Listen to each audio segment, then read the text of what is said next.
Morning, good morning, good আর morning. ঘুম হলো কোথায় বলো? সারা রাত বুনো যা করলো। দুটো শর্ট ভিডিও তো পোস্ট করলাম। একটা তো রাতে, অনেক রাতে কখন করলাম, আরেকটা তো ভোরবেলা করলাম। ঘুমাতে দেয় না, সারা রাত জ্বালিয়ে খায়। এরকম করলে ঘুম হয় না, দুপুরে ঘুমাতে দেয় না রাতে ঘুমাতে দেয়। তো ভোরবেলা একটু উঠতে তো দেরি হয়েই যাবে, ঘুমও ভাঙতে চায় না। আমি ভিডিও ছেড়ে দেবো, অন্য কোথাও চলে যাব, এটা কি করে হয়? এটা কখনো সম্ভব? আমি তো কোনো পাপ কাজ করিনি। তা আমি কেন ভয় পাবো? আমি কেন ভয় পাবো? আমি কেন পিছু হাঁটবো? যারা অন্যায় করেছে তারাই ভয় পাবে না জীবনে, তারাই জীবনে পিছু হাঁটবে না। তাহলে আমি জীবনে পিছু হাঁটবো কেন? লাইভ ভিডিও দেখবে, যারা কন্ট্রোভার্সি ভিডিও করে তারা লাইভ ভিডিও করে, কিন্তু খুব কম করে, অন্যরকম ভাবে করে। সবাইকে একসাথে নিয়ে, নিজেদের দলেরই ২-৪ জনকে নিয়ে একসাথে করে। দেখো, আবার আমি উদাহরণ দিচ্ছি, আর আমি উদাহরণ দিলেই সবাই আমার উপর ক্ষেপে যায়। আমি একা, আমার না সাথে কেউ আছে, না আমার হয়ে বলার কেউ আছে, না আমার হয়ে হেল্প করার কেউ আছে, তাতেও কিছু যায় আসে না। কিন্তু এই যে উদাহরণ মাঝে মাঝে দিতে হয়, বাধ্য হয়ে দিতে হয়। আমি তো আর অন্যদের মতন রোজ কাউকে নিয়ে পড়ে থাকি না। যেমন একটা টাইমে রোজ মানুষ আমায় নিয়ে পড়ে থাকতো, কত মানুষ বড়লোক হয়ে গেল, কত সাবস্ক্রাইবার বাড়িয়ে নিল, কত পরিচিতি পেল। এটা আমার জন্য গর্বের বিষয় যে আমার জন্য কারো খারাপ কি হয়েছে না হয়েছে আমি জানি না, কিন্তু আমার জন্য অনেকের ভালো হয়েছে, অনেকের। আর শুধু কি ইউটিউবে, আমি আমার দুহাতে অনেকের ভালো অনেক করে এসেছি, সেই কথা নিজের মুখে কি বলবো? এরকম কাজ অনেকেই করে, অনেক বড়লোক মানুষরা করে, অনেক গরিব মানুষরা করে, অনেক ভালো কাজ করে, করে ভুলে যায়। তো সেই সব কথা আমি বলবো না, কিন্তু আমি মনে মনে খুশি হই যে আমার জন্য অনেকের ভালো হয়েছে। কি বলতো, এরা কেন আমার লাইভে এসে এরকমভাবে আক্রমণ করে? কেন আমি কালকের লাইভটা প্রাইভেট করলাম? এর জন্যই প্রাইভেট করলাম যে কালকে আমি লাইভে যেটা বলেছি সেটা সম্ভব না আমার পক্ষে। কেন বলতো? আমি একজন ব্লগার, রোজকার ভিডিও আমি দেব। আমি ওই যারা ওই কি বলে রোস্টিং ভিডিও করে, সপ্তাহে একটা ভিডিও দেয় বা মাসে ২-৩টে ভিডিও দেয়, আমি তো রোস্টার নই, আমি ব্লগার। ক্ষুদ্র, ছোট্ট পিঁপড়ের মতন, কিন্তু ব্লগার। তা আমি যদি সব কথা একদিনে বলে দিই, বা বেশিরভাগটা একদিনে বলে দিই, বা সবাইকে যদি লাইভে এসেই সব বলে দিই, তাহলে আমার ব্লগ ভিডিও কে দেখবে? সত্যি তোমরা দেখো, যবে থেকে লাইভ করছি তবে থেকে ব্লগ ভিডিওতে ভিউ একটু হলেও কমে গেছে আগের থেকে। লাইভ করার আগের থেকে তোমরা দেখে নাও, এর প্রমাণ তো তোমরাই দেখতে পাবে, আমি তো মিথ্যে কথা বলছি না। আর এটা তোমরাও জানো, যারা এইসব সব নিয়ে সবসময় মাথা ঘামাও তারা জানো, তারা বুঝতে পারছো। আমার এও কমে গেছে একটুখানি, কি বলে ওয়াচ টাইমও একটু কমে গেছে এই লাইভ ভিডিও করার জন্য, ব্লগে কম নজর দেওয়ার জন্য। আর সবাই লাইভ ভিডিওতে গিয়ে হামলে পড়ে। তারা সেখানে তাদের মানে কি বলবো নেগেটিভিটিটা ছড়াতে পারে, তাদের নোংরামোটা দেখাতে পারে। তার মধ্যে বেশিরভাগই কেজি কমিউনিটি মানে কে মানে আর জি মানে গার্ল, বুঝে নাও, পরে আসছি। তো সবাই যদি লাইভ ভিডিওতেই সব শুনে নেয়, লাইভ ভিডিওতেই আমি সব বলে দিই, তাহলে আমার ব্লগ দেখবে কে? কারণ আমার ব্লগে তো স্পেশাল কিছু থাকে না, না পরিবারের ক্যাচক্যাচানি, না প্র্যাঙ্ক, না অমুক না তমুক। তাহলে কে দেখবে বলো না? তাহলে তো আস্তে আস্তে ভিউ কমে যাবে, তাতে আমার মনিটাইজেশন হওয়া, অনেকে সেটাই হয়তো চাইছে, তার জন্য চাইছে লাইভে ফোকাসটা করি, আমি সব লাইভেই বলি, আর এদিকে আমার সব কমে যাক, মনিটাইজেশন না হোক। কেন? আমার মনে হয় শর্ট ভিডিও ওটা 10 মিলিয়ন দরকার, আর লাইভ ভিডিওটাও কাউন্ট হয় না।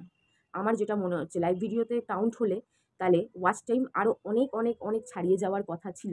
কিন্তু যবে থেকে লাইভ করছি তবে থেকে লাইভে ভিউ হচ্ছে, লাইভে ভিউ তো হচ্ছে, এতটা ভিউ হচ্ছে, কিন্তু ওয়াচ টাইম কিন্তু বাড়ছে না। বরঞ্চ ব্লগ যখন দিচ্ছিলাম তখন ওয়াচ টাইমটা বাড়ছিল। লাইভ যেদিন থেকে করছি ভূতনাথ বাবার দিব্যি ওয়াচ টাইম কমে গেছে। তো এটা কি হচ্ছে? তো এতে তো আমার কোনো লাভ নেই।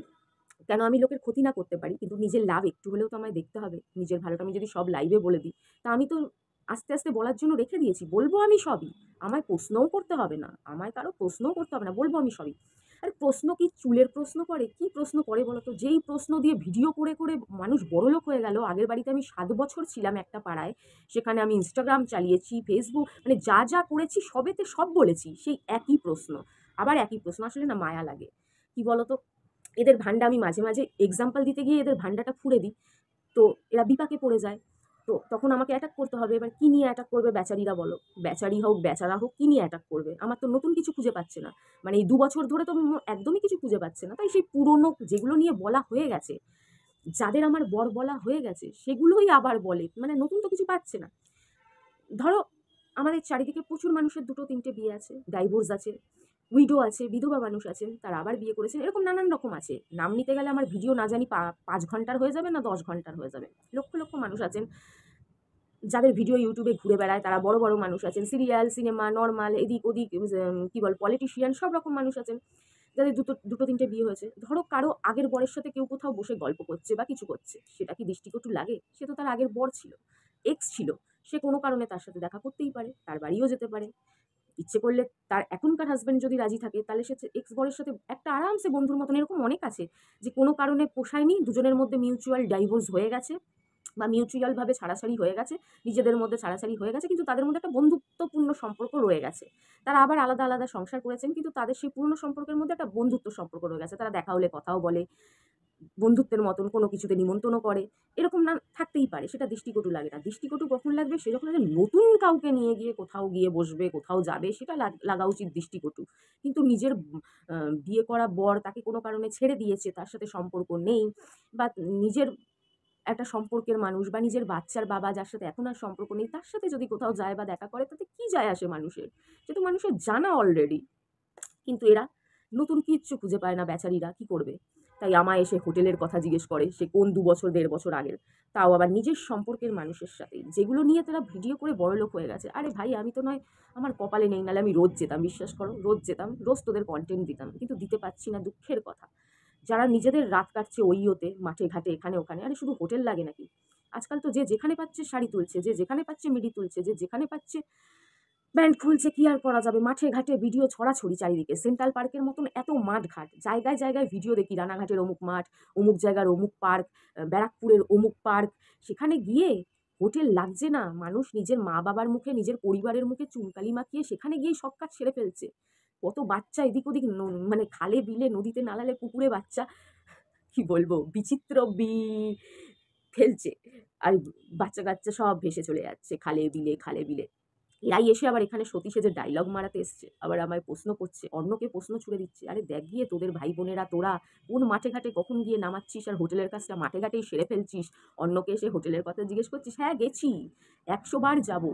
আমার জন্মদিনে নিয়ে যাবে না, যদি নিয়ে যায় আমার চেয়ে খুশি কেউ হবে না। আমি দারুণ ভিডিও করব, কিন্তু জানি নিয়ে যাবে না মারবাড়িটা। ১০০ বার যাবো, ১০০ বার না ১০০০ বার যাবো। তাহলে এই হোটেলগুলো বানানো হয়েছে কি করতে? বলো, হোটেল তুলে দিতে, ওইও তুলে দিতে। আনম্যারিড কাপল বিয়ের আগে মানুষ তো সব সেরে নিচ্ছে মাঠে ঘাটে ওইওতে গিয়ে, আবার লোককে জ্ঞান দিতে আসছে। আসলে এই সিজি কোম্পানিগুলো কি বলতো, এরা না বিচলিত হয়ে যায় এদের সত্যি কথাটা বলে দিলে। অনেকেই বিচলিত হয়ে যায়। আমি তো অনেককে নিয়েই বলি, সবাই আমায় নিয়ে একটু জ্বলে ওর জন্য, যে আমি কেন বলি তাদের নিয়ে। সেটা রাজনীতিবিদ হোক, অনেক কিছুই, যে এত কিছু গেল, প্রতিবাদ, অনেকেই এগুলো পছন্দ করে না। তো সবাই এসে যায় আমায় অ্যাটাক করতে। এবার অ্যাটাক করার জন্য খোঁজে কি দিয়ে অ্যাটাক করবে, কি দিয়ে। এবার পুরোনো চ্যানেলগুলো কোনটা ইউটিউব ডিলিট করলো, একটা আমি ডিলিট করলাম। এবার বুঝতে পারে না কিছু, ফেসবুকে গিয়ে খোঁজার চেষ্টা করে, কি আছে আমার সম্বন্ধে, কি আছে, কি বলবে। কিন্তু দেখে যে এই রিসেন্ট তো কিছুই খুঁজে পাচ্ছে না। তাহলে কি করা যায়? সেই ২ বছর আগের ক্যাসক্যাসানি, ৩ বছর আগের ক্যাসক্যাসানি, সেই পুরনো মাল মশলা। কেন নতুন মাল মশলা তো নাই। কিচ্ছু করতে পারে না বেচারা তারা। যে যারাই অ্যাটাক করতে আসুক, সে রোস্টার হোক, কিছু রোস্টারও আমার উপর একটু রেগে যায়। কারণ আমি তাদেরও ভান্ডা মাঝের মধ্যে একটু এক্সাম্পল দিতে গিয়ে বলে ফেলি আরকি, ইচ্ছাকৃত বলি না। এই তো কি হয়েছে? তোমরা তো সপ্তাহে বলে একে ওকে, মাকে, বাবাকে, সবাইকে পুরো উলঙ্গ করে ছেড়ে দিচ্ছ এক রোস্টার আরেক রোস্টারে। তো আমি এক-আধ দিন এক্সাম্পল দেওয়ার জন্য যদি কিছু বলেও দিই, কাউকে টানি, তাহলে বড় মানুষ, ছোট মানুষের কথা পাত্তা দেওয়ার কি দরকার আছে?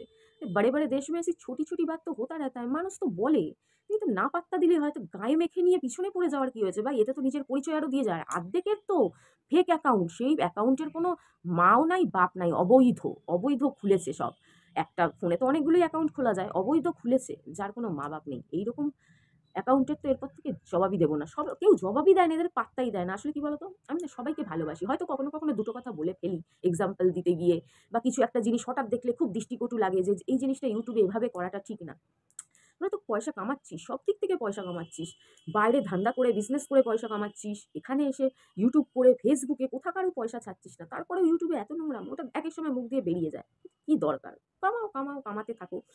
শোনো, আমার ভিউয়ার্সদের যারা এখনো যাদের মনুষ্যত্ব বেঁচে আছে, বা ওই পুরনো সবাইকে যারা আমার পেছনে পড়তো, বা সেই টিমকে, সকলকে বলছি, আমার দ্বারা তোমাদের বাচ্চার, বাবার, বরের কোনো ক্ষতি হবে না আমার মতন মানুষদের দ্বারা।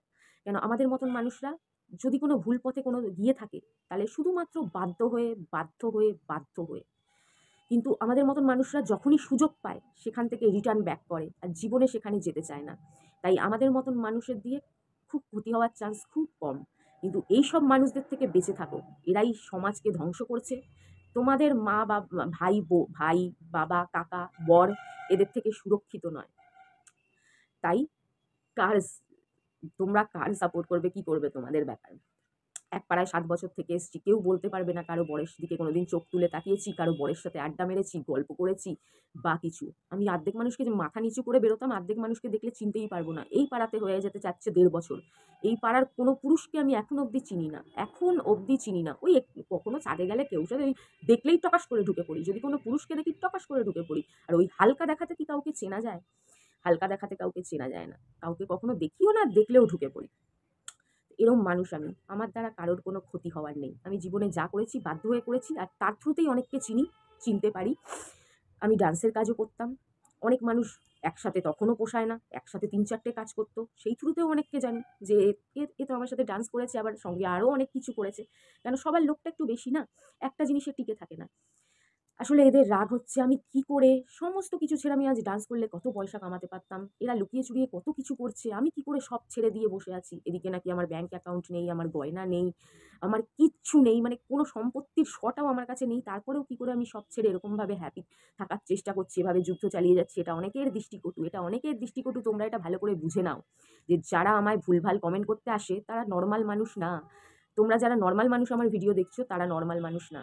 তারা নয় ওই কমিউনিটি, নয় কোনো যাদের আমি কখনো কখনো রাজনৈতিক ভিডিও করতে গিয়ে 2-1টা যাদের বিপক্ষে চলে যায়, তাদের সাপোর্টার এরকম। মানে যাদের আমার কথা খারাপ লেগে যায়, ডাইরেক্ট বলার তারা ক্ষমতা রাখে না, তারা এরকম ইনডাইরেক্ট ভাবেই পেছনে ছুরি মারে, তারা হচ্ছে তারা। একজনও নরমাল নয়। আর নরমাল থাকতেই পারে, ওই ১ম চ্যানেলের যারা আমার পিছনে লাগতো তারা ২-১ জন থাকতে পারে, কিন্তু বেশিরভাগই ওই, সেই, অমুক, তমুক। এদের কমেন্টগুলো দেখলে এদের চিনতে শেখো। আমি খুব ভালো করে চিনি। ওর জন্য জবাব না দিয়ে অ্যাভয়েড করে যাওয়াই ভালো। আর আজকের পর থেকে দেখবে এইসব নোংরা মানুষদের সাথে আমি কি করি, কি করি? আদৌ কিচ্ছুই করব না। এদের একটাই জবাব, এদের পাত্তা না দেওয়ার। এরা আমায় রাজীবের কথা তুলুক, আর কার কথাই বা তুলবে? রাহুলের কথা তো তুলতে পারবে না, রিকের কথা তুলতে পারবে না, ঋষির কথা তুলতে পারবে না। কেন? আমার জীবনে এসব কিছুই নেই। তাই কি তুলবে? কাকে তুলবে? সেই আমার মুখে শোনা, আমারই সম্পর্ক, আমারই নিজের সম্পর্ক, এইগুলোই তুলবে। এছাড়া আর কিচ্ছু করার নেই। যাদের রোজ পুরুষ বদল করে তারা আবার কারোই ২-৩টে সম্পর্ক নিয়ে ঘাটাঘাটি করে। যারা রোজ রাতে হোটেল বদল করে, যারা রোজ বেড বদল করে, তারা আসে আমায় আক্রমণ করতে। দারুণ, আরও আসবে। তোমাদের চেনা আরও দরকার। তোমাদের সবাই চিনতে চায়, তাহলে তোমাদেরই বিজনেসের লাভ হবে। তোমাদের যারা পুরুষরা দেখছে তারা চিনে যাবে। যদি ফেক ফেক আইডি, তবুও ফেক আইডিতে গিয়ে যদি কোনো রকমভাবে তোমাদের যোগাযোগ করে একটু বিজনেসে হেল্প করে। কেন কিছু মানুষ আছে যারা যেই কাজটা করে রক্তে মিশিয়ে ফেলে সেই কাজটা তাদের আর রক্ত থেকে বেরোয় না। তখন তাদের লোভ বাড়তে থাকে, লোভ। কিন্তু আমি সেরকম ছিলাম না। আমি সেরকম ছিলামই না। আমি পুরোপুরি একটা সুন্দর পরিবারে জন্ম নিয়ে কিভাবে যে আমার পরিবারটা আস্তে আস্তে নষ্ট হয়ে গেল। এত শিক্ষিত, যেই পরিবারের মধ্যে ৫ জন ৬ জন উকিল, বলরাম হুঁশিয়ারির মতন একটা ফ্যামিলি, বলরামের গেঞ্জি জাঙ্গিয়া, এক টাইমে তার কত নাম ছিল কলকাতার বাজারে। বলরাম বসাক আমার দাদু, আমার ঠাকুমার কাকার ছেলে। সেরকম একটা ফ্যামিলিতে জন্মে আমার মায়ের ভুলে, আমার মায়ের জন্য, বাবার জন্য একটু একটু করে, আর কিছু আমার ঠাকুমার ভুলে, ঠাকুমাদের পরিবারটা নানান রকমভাবে জর্জরিত হয়ে তারপরে সবাই মারা যেতে যেতে ভেঙে চুরে সব চুরমার হয়ে গেল। অনেক বাধ্য হয়ে একটা মানুষ যখন কোনো ভুল পথে যায় তাকে সেখান থেকে ফিরিয়ে আনার লোক থাকে না। কিন্তু সে নিজেই যখন বুঝতে পারে যে না, আমি কোনো কিছুকে ছোট মনে করি না। আমি ডান্সের কাজ, কোনো কাজকে ছোট মনে করি না। কিন্তু হ্যাঁ, তবুও তো মানুষের একটা পছন্দ থাকে, একটা ইচ্ছাকৃত করা। আর ইচ্ছা করছে না কিন্তু আমাকে করতে হবে, নাহলে আমার পেট চলবে না, এই ভেবে করা। দুটোর মধ্যে অনেক ফারাক আছে। আর কেউ করে কি, একটা গয়না আছে। আজকালকার যুগে এটা ট্রেন্ড হয়ে গেছে। আজকালকার যুগের ব্যাপার, আগেকার দিনে দেখা যেত বেশি মানুষ বাধ্য হয়ে কষ্টে করে নানান রকম কাজ করছে। পড়াশুনো শিখে রিক্সা চালাচ্ছে, অটো চালাচ্ছে, এরকম বাধ্য হয়ে মানুষ কত কাজ করত। কত পাশ করে থেকেও সে চাকরি না পেয়ে লেবারের কাজ করছে, অমুকের কাজ। বুনোর বাবা তো কত বড় পাশ করা, কিন্তু কি করবে না পেলে। এরকম কত মানুষ তার স্ট্যান্ডার্ড থেকে নেমে গিয়ে কাজ করত। তাতে কোনো লজ্জার নেই, কোনো কাজ লজ্জার নেই।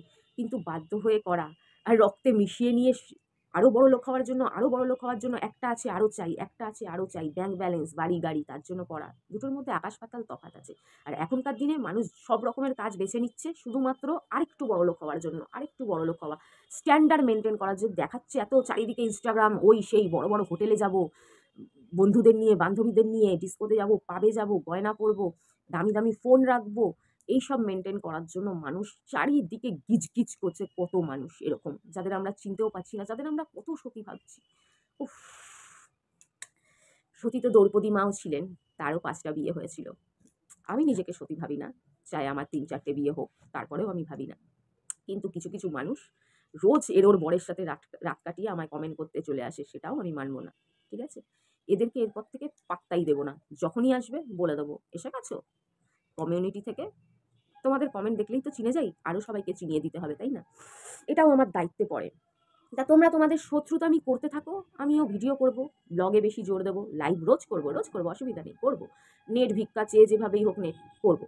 কিন্তু এইটুকুনি মনে রেখো, আমি এগুলো হয়তো রাগ করে বললাম, কত বড় হয়ে যাচ্ছে ভিডিওটা। এগুলো হয়তো রাগ করে বললাম, কিন্তু পার্সোনালি আমার কারো প্রতি রাগ নেই। তোমরা বড়লোক হওয়ার জন্য করো, তোমরা যা খুশি করো, তোমরা যা ইচ্ছে করো। আমি হয়তো উদাহরণ দেওয়ার জন্য একেক সময় বাধ্য হয়ে তোমাদের কথা তুলি।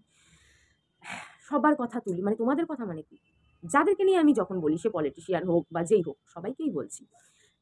কখনো খুব খারাপ কিছু দেখলে তুলি, কিন্তু পার্সোনালি মানুষটা আমি কারো ক্ষতি চাই না। আমি চাই সবাই কামাক, সবাই ভালোভাবে থাকুক, সবাই সবার ভালোবাসার মানুষকে নিয়ে ভালোভাবে থাকুক, সবাই ভালোভাবে বাঁচুক। আর যদি পারে তো খারাপ কাজকে বর্জন করে ভালো হয়ে ভালোভাবে বাঁচুক। অনেক অপশন আছে, অনেক অপশন আছে। তারপরেও যার যেটা ইচ্ছে করুক।